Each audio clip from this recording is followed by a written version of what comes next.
So, I've been sitting with this for a minute, and I genuinely cannot stop thinking about one specific thing from The Boys Season 5, Episode 4. And it's not even the most obvious thing. Yeah, Homelander's savage beatdown on Ryan and that brutal showdown at Fort Harmony had everyone losing their minds. But what I can't stop thinking about is this one specific detail that nobody seems to be sitting with long enough. The way Stan Edgar's eyes flicked just for half a second when he mentioned V1 to Butcher's team right before everything went to hell. And that right there tells you everything about where Stan is psychologically right now. Sit with that for a second. That half-second flicker in Stan Edgar's eyes when he said the word V1 to Butcher's team right before the whole Fort Harmony situation exploded. It wasn't fear. It wasn't hesitation. It was something colder, almost satisfied. I know the easy answer is he's just playing both sides like he always does. The master manipulator trying to buy himself some leverage while he's locked in Homelander's cage. Classic Stan Edgar, right? But I think it's way more disturbing than that. Think about it from Stan's perspective.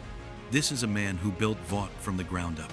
He watched Frederick Vaught's original experiments. He knows exactly what V1 really is, not just some stronger compound V, but the version that turns supes into something closer to actual gods, Soldier Boy level, maybe worse.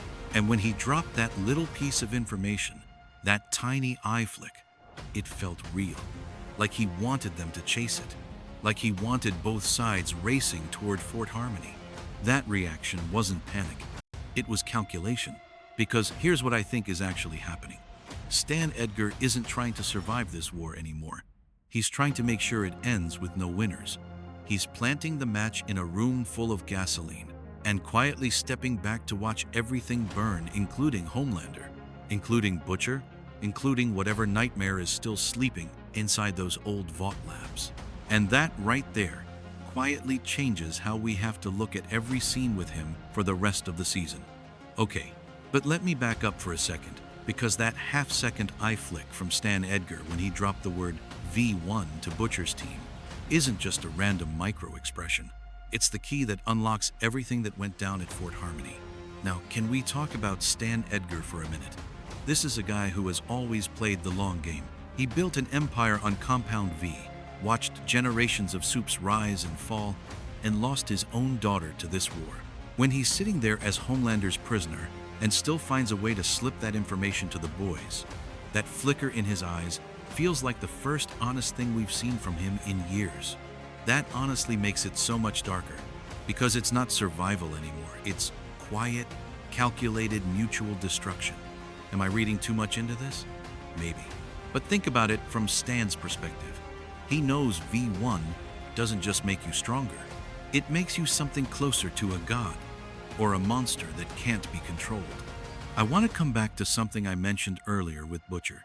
That same scene where Stan gives them the lead. Butcher's already rotting from the inside because of his own V use. He's desperate, pushing the team harder than ever. And when he hears about V1, you can see the hunger in his face. Both of them, Stan and Butcher, are now men who have accepted they might not walk away from this.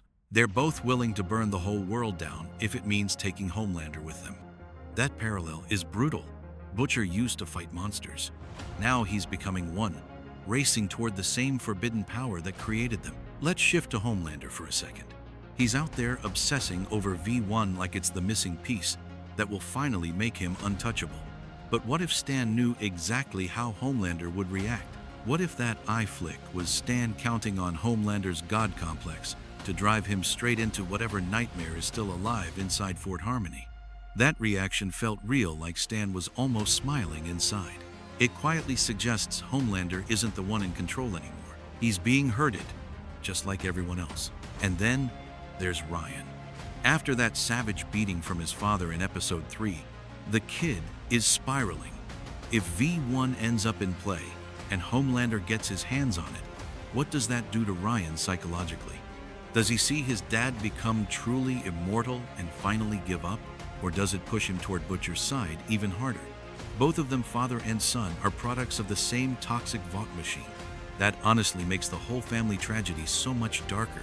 Finally, let's not ignore the boys as a unit. Huey, Annie, Frenchie, Kimiko, they're following Stan's breadcrumbs into that abandoned facility full of old horrors. But that subtle moment with Stan plants the seed that they might be walking into a trap he designed. What if the real horror at Fort Harmony isn't failed experiments or leftover serum, but the realization that they're all becoming exactly what they hate? I want to come back to that eye flick one more time, because if I'm right, this one tiny detail doesn't just explain episode 4. It sets up the rest of the season as a suicide pact between monsters and the men trying to stop them. Everyone is racing toward the same poison pill, thinking they're the one who'll survive it. That's what keeps sticking with me. So, stepping back from all of it, from Stan's calculated eye flick, from Butcher's desperate hunger, from Homelander's God complex, and from Ryan caught in the middle, you start to see what the boys has been whispering all season. This isn't really about who gets to V1 first. It's about how obsession with power poisons everyone it touches. Stan Edgar, the cold architect who once ran the machine, is now willingly feeding the fire just to watch it consume his own creation. Butcher, who started as the guy willing to do anything to protect the innocent, is now rotting from the inside while chasing the same forbidden serum that made the monsters he hates. Homelander isn't ascending to godhood, he's being led there like a bull with a ring in its nose. And Ryan is learning that no matter which side he chooses, the Vought machine keeps turning children into weapons. That honestly makes the whole thing so much darker, because every single one of them is slowly becoming what they claim to despise. The boys are walking into Fort Harmony thinking they're the resistance, but they're carrying the same moral compromises that built Vought in the first place. There are no heroes left here, just different flavors of ambition, revenge, and quiet self-destruction. Maybe that's the whole point of this season. In the end, the virus, the serum, the war, none of it matters as much as the simple, brutal truth. When you spend long enough fighting monsters in the dark, you stop noticing you've grown claws too. And by the time you do, it's already too late to go back. I don't know. What do you think? Do you believe Stan Edgar's little eye flick was just another layer of his manipulation? Or is he genuinely trying to make sure no one wins this war? And if Butcher actually gets his hands on V1, does he use it to save himself? Or does he finally cross the line and become something even worse than Homelander? Drop your thoughts below, because I genuinely want to know. I've been turning that half-second moment over in my head since the episode dropped, and I honestly can't decide. That one's been living in my head rent-free. See you in the next one.